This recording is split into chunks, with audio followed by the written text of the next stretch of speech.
The sky of Vathar burned green with auroras that twisted like serpents. They danced above the battlefield, mocking the blood spilled below. A week ago, the human expeditionary fleet had broken through the outer defenses of the Zythean Empire, one of the most feared powers in the galaxy. Now, their flagship lay in ruins on the blackened soil of the Queen's homeworld. Captain Elias Kor staggered across the shattered plain, clutching the pulse rifle that felt heavier with each step. His squad was gone. The last thing he remembered was the detonation that hurled him across the ridge and left him alone, armor cracked, lungs wheezing from the acrid smoke. Then he saw her. The alien queen.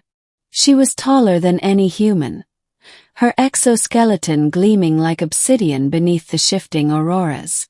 Spines rose from her back like jagged thrones, and her forearms ended in claws that could rip a soldier in half.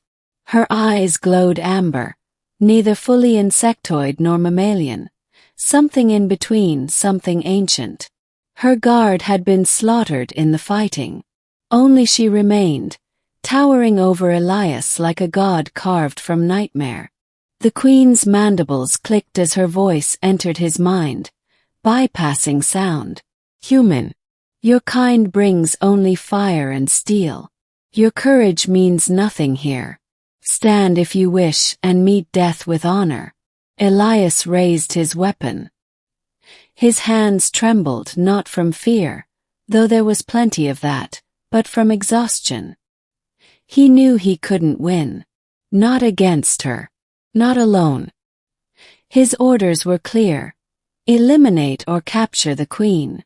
But standing there, he realized the madness of it. The Zythean Queen wasn't merely a leader. She was the living nerve center of her people, psychically bound to every drone, every warrior. To kill her was to shatter an empire. To kill her was genocide. Elias lowered his rifle. The Queen tilted her head, surprised. Why do you hesitate? Do you not crave victory? His voice cracked as he spoke, barely audible over the wind.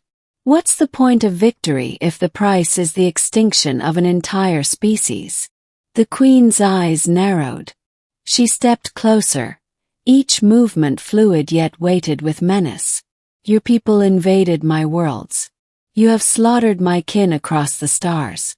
And now you ask me to believe you care for survival.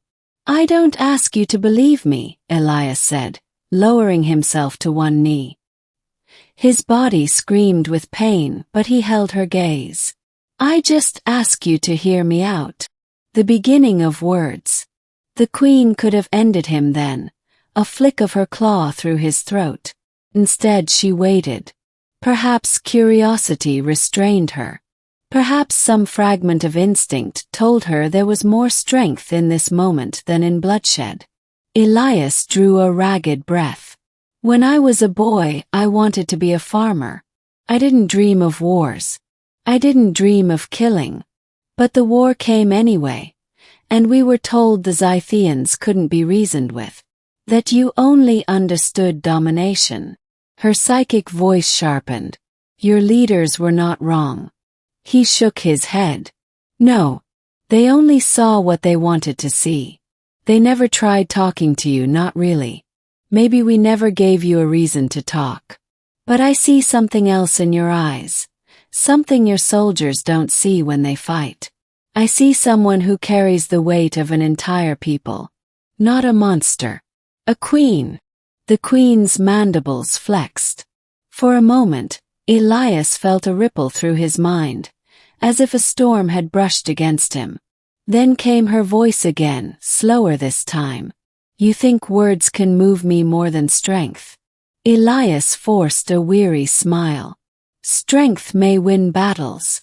But words decide what kind of future comes after the battle's end. Memories of war.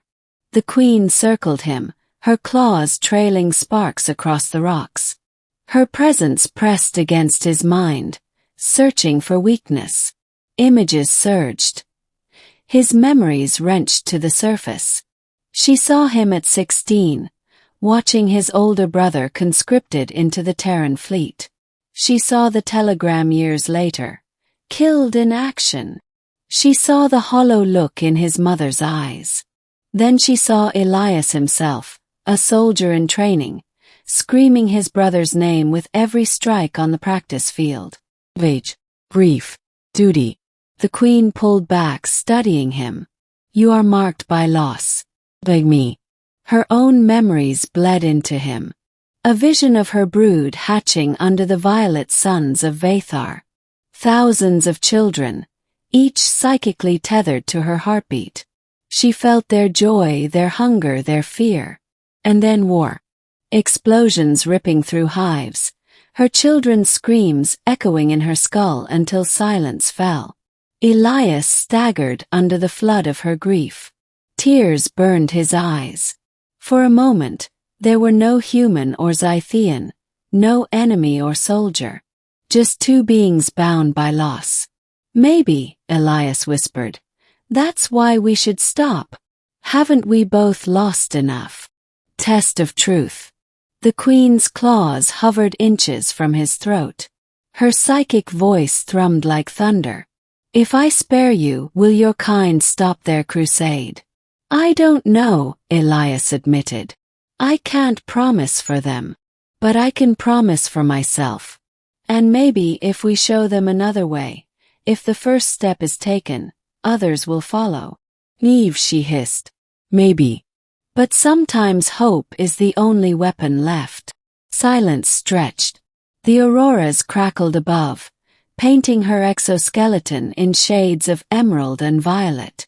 Elias closed his eyes, waiting for the strike. But it never came.